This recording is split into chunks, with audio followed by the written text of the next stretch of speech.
निवेदन है कि राजनीति में बढ़ चढ़कर हिस्सा लें। अरे कहना क्या चाहते हो? तू मौका दे तो बढ़कर ही नहीं, चढ़कर भी हिस्सा लेंगे।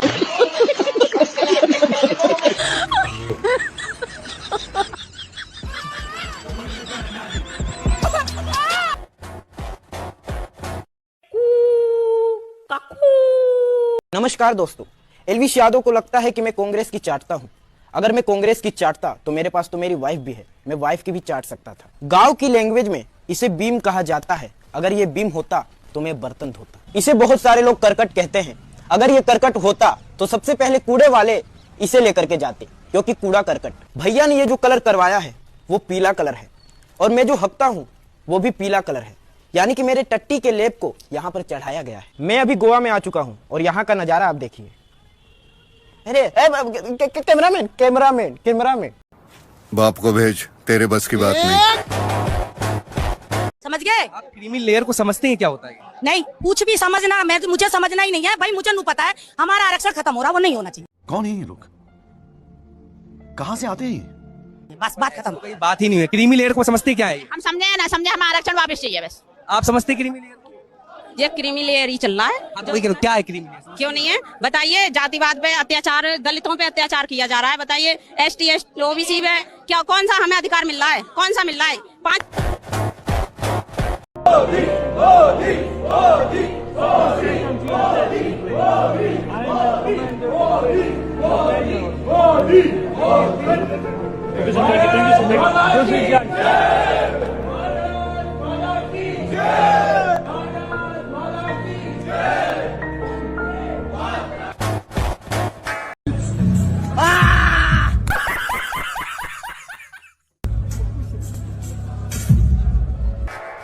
आज ही के दिन कभी पूरे अखंड भारत में रक्षाबंधन मनाया जाता था।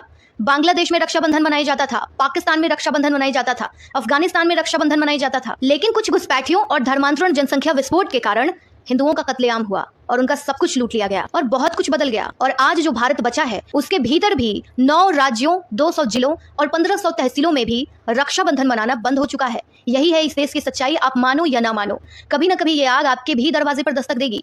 बाद में मत बोलना हमें तो किसी ने बताया ही नहीं था। तो बिहार में नीले कबूतरों के पिछवाड़े नीले किए गए, यानी अभी तक तुमने सुना होगा नीला कबूतर नीला कबूतर। अब वास्तव में कबूतर नीले किए गए बिहार में।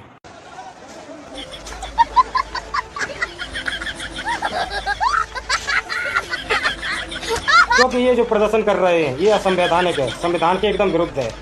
क्योंकि सुप्रीम कोर्ट का फैसला अटल होता है। सुप्रीम कोर्ट ही इस देश में तानाशाह है। सुप्रीम कोर्ट का फैसला इन्हें मानना चाहिए। तो दंगा करने की, प्रदर्शन करने की अब कोई वजह ही नहीं रह गई। इनके पिछवाड़े तोड़ दिए। कांग्रेसी नेता शहजाद अली का घर जब बुलडोजर से ध्वस्त किया जा रहा था तो सभी को संविधान याद आ गया। लेकिन जब यही शहजाद अली एक बड़ा सा मॉब ले जाकर छतरपुर इलाके के पुलिस स्टेशन के ऊपर पथराव करता है तब किसी को संविधान याद नहीं आया। आखिर क्यों?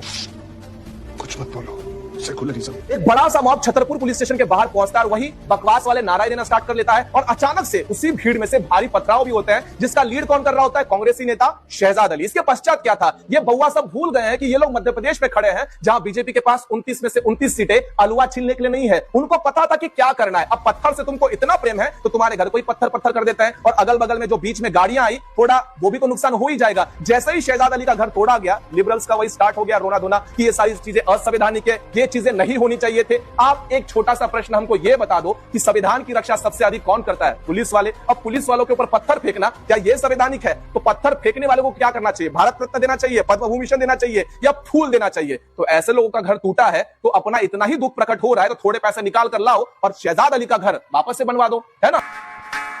इस डर को मारना होगा, इसीलिए लड़कियों को उतरना होगा रास्ते में। कोई डरो मत, उतरो। जितना हम लोग डरेंगे उतना ये लोग, मतलब क्या बोलते हैं, इन लोगों का फिर बढ़ेगा, ये केस बढ़ते रहेगा।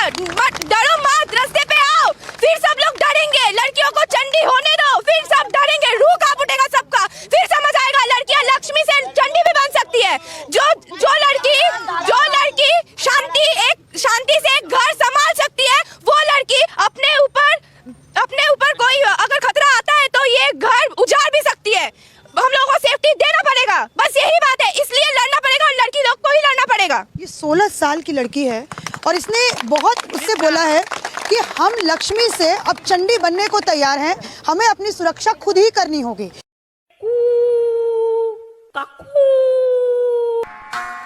के बाद क्या बनना है आपको? पढ़ाई करने के बाद क्या होगा? किस प्रकार के डॉक्टर? दिल के, दिमाग के, हड्डी दिमाग के?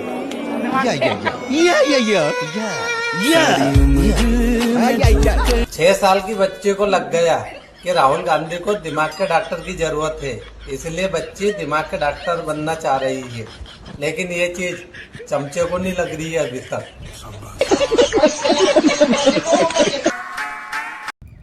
एक युवा था 55 वर्ष का शिव भक्त, पूरा सावन बीत गया लेकिन किसी मंदिर में दिखाई नहीं दिया। आपको दिखा क्या?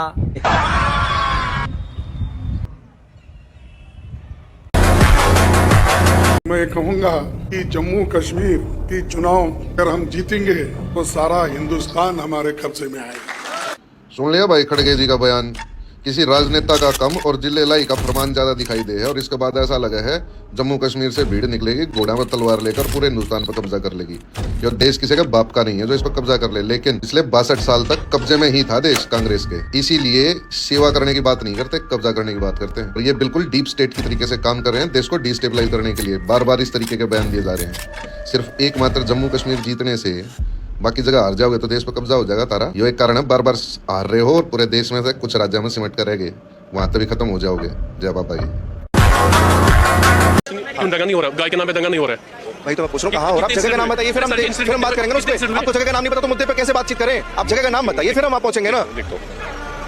आप थोड़ा सा माइक पीछे लीजिए। क्या नाम है आपका? तब तक आप ढूंढिए क्या नाम है। नाम क्या है आपका? आप तो अच्छा बताइए बताइए। किसी की पूरा टाइम लीजिए, आप इंटरनेट पे देखिए, जो कुछ कीजिए करना कीजिए।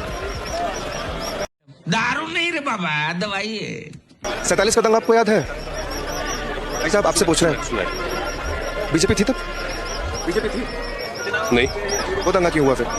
आप बोलेंगे कि हम बीजेपी का पक्ष ले रहे हैं, लेकिन ये सवाल मैं आपसे इसलिए कर रहा हूँ क्योंकि आपने बोला कि बीजेपी के आने के बाद से देश में दंगे शुरू हुए। मैं तो अपनी एज के मुताबिक बताऊंगा। जब बन के तैयार हो गए कश्मीर में, कैसा लग रहा है? नहीं बन रहा है, नहीं बन रहा है। 10, 15, 20 साल भी लग सकते हैं। आप कश्मीर में रहते कहाँ रहते हैं? जी कश्मीर में ही है, अभी नहीं बन रहा है, स्टार्ट भी काम नहीं हुआ वहाँ पे। जानकारी लीजिए, चेक कीजिए, वहाँ एम्स बन रहा है। ठीक है, अच्छी बात है, अच्छी अगर बन रहा है तो अच्छी बात है। आप देखिए कश्मीर में कश्मीरी नागरिक होने के बाद आपको जानकारी नहीं है, हमें बताना पड़ रहा है। यही तो दिक्कत है, यही दिक्कत है सर। होगा ना। ये जो आप वीडियो देख रहे हैं स्क्रीन के ऊपर, ये हैदराबाद का है और हैदराबाद में किसकी सरकार है ये मुझे बताने की आवश्यकता नहीं है।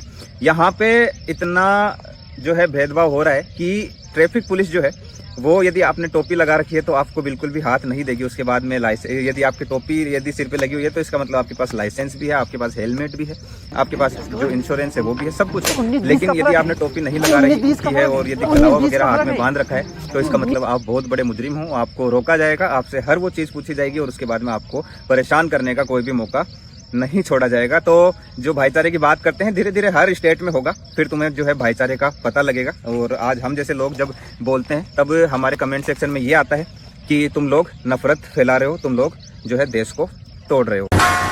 तो मैं कहने का उद्देश्य है कि मेहनत करे तो कुछ मिलता है। दुआई मांगने से बच्चे पैदा नहीं होते। अभी मजा आएगा ना भिड़ो। मंदिर को चक्कर मारने से, रोज जाके 24 घंटे नमाज पढ़ने से ही अगर बच्चे होते तो देश में दुनिया में कोई शादी ही नहीं कर लेता। हर महिला मंदिर को 100 चक्कर लगाती थी, मर्द भी 200 चक्कर लगा देता, बच्चे हो जाते थे। नहीं, वैसा नहीं। बंगाल में जो रेप की घटना हुई उसको लेकर के पूरा देश गुस्से में है और पूरा देश आंदोलित है।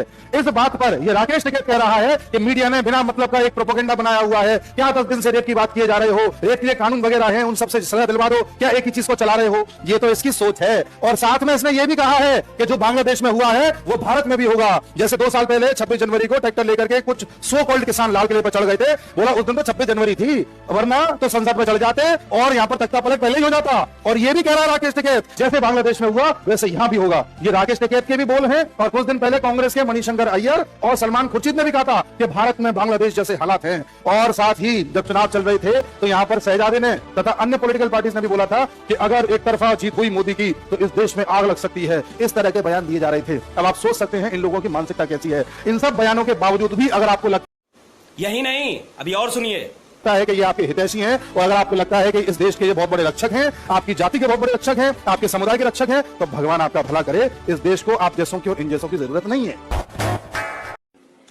2350 आतंकी घटनाएं हुई। 2350 आतंकी घटनाएं हुई। केवल 377 नागरिकों को और अपनी जान गंवाना पड़ा। हम ऑपोजिशन में बैठे हैं मगर सरकार को कांग्रेस पार्टी का कार्यकर्ता चलाएगा। हम ऑपोजिशन में बैठे हैं मगर सरकार को कांग्रेस पार्टी का कार्यकर्ता चलाएगा। जहां अल्पसंख्यक वहां भाईचारा और जहां बहुसंख्यक वहां सिर्फ चारा बना देते हैं, भाई हट जाता है। जय श्री राम। नरेंद्र मोदी से सवाल आपको आंख में आंख डालकर पूछना होगा कि 2014 में देश में 3.5 करोड़ लोग इनकम टैक्स दे रहे थे और 2024 में इनकम टैक्स देने वालों की संख्या 8.5 करोड़ हो गई। मतलब 5 करोड़ लोग बढ़ गए। स्क्रिप्ट पढ़ने वाले पत्रकार और यूट्यूबर बोल रहे थे कि देश में इनकम बढ़ नहीं रही है। तो जब इनकम नहीं बढ़ रही है तो 10 साल में 5 करोड़ लोग इनकम टैक्स देने वाले नए पैदा कैसे हो गए भैया? ये पत्रकार यूट्यूबर भूल जाते हैं कि नीलेश कुमार आरजे की क्लास है। यहां सबकी क्लास ली जाती है और झूठ बोलने वालों को विशेष तौर पर छीला जाता है।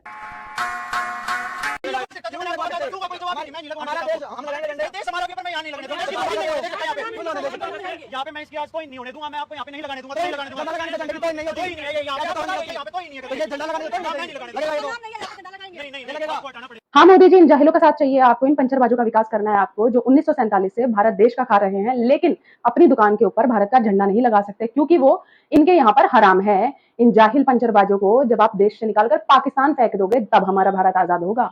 इनके रहते भारत आजाद हो ही नहीं सकता है क्योंकि यह जाहिल कौम है। जब चीन अपना सैनिक ताकत बढ़ा रहा था तब कांग्रेस पनडुब्बी और हेलीकॉप्टर घोटाला कर रहा था। जब चीन अपना टेक्नोलॉजी बढ़ा रहा था तब कांग्रेस 2G स्पेक्ट्रम घोटाला कर रहा था। जब चीन अपना कच्चा माल एक्सपोर्ट कर रहा था तब कांग्रेस कोयला घोटाला कर रहा था। जब चीन अपना ओलंपिक को मजबूत कर रहा था तब कांग्रेस कॉमनवेल्थ घोटाला कर रहा था। ये गड़बड़ है बाबा। मोमबत्तियां जलाने से बहन बेटियों की सुरक्षा नहीं होती, हिम्मत दिखाने से होती है।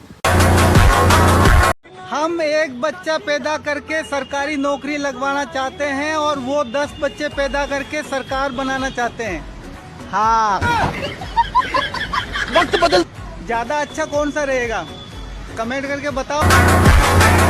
मोइनुद्दीन चिश्ती की दरगाह यानी कि अजमेर शरीफ दरगाह, यहाँ पर प्रतिवर्ष लाखों हिंदू अपनी मन्नत पूरी करने के लिए यहाँ चादर भेजते हैं। इतना ही नहीं, धर्मनिरपेक्ष कहे जाने वाला हमारा भारत देश प्रधानमंत्री के हाथों प्रतिवर्ष एक चादर तो अवश्य भेजता है क्योंकि ये आस्था का विषय है। लेकिन 1992 के दरमियान में इसी मोइनुद्दीन चिश्ती के दरगाह के खादिम रहने वाले लोगों ने जब हिंदू बहु बेटियों के साथ उनके MMS स्कैंडल्स वायरल कर दिए तब आपका न्याय व्यवस्था और आपकी आस्था कहाँ गई थी? झक मारने। नफीस चिश्ती, सलीम, सोहेल, जमीर, इकबाल और नासिम उर्फ टार्जन 32 वर्ष लग गए हमारे महान न्याय व्यवस्था और दंड विधान को यह साबित करने के लिए गलत तो हुआ था। अजमेर शरीफ दरगाह का ये स्कैंडल जैसे हम लोग बाहर लाने का प्रयास करते हैं वैसे ही हमारी आवाज को दबाने का प्रयास किया जाता है। लेकिन पूजने वाले मूर्ख हिंदुओं को क्यों नहीं समझ में आता कि ये कौन थे, कहां से आए थे? मुगल आक्रांता बाहर से आए, तुम्हारे सर पर बैठे, तुम्हारे बहु बेटियों पर हाथ डाला और आज उन्हीं की बाजारों पर जाकर चादर चढ़ाते हो तो उन्हें नहीं, शर्म तुम्हें आनी चाहिए।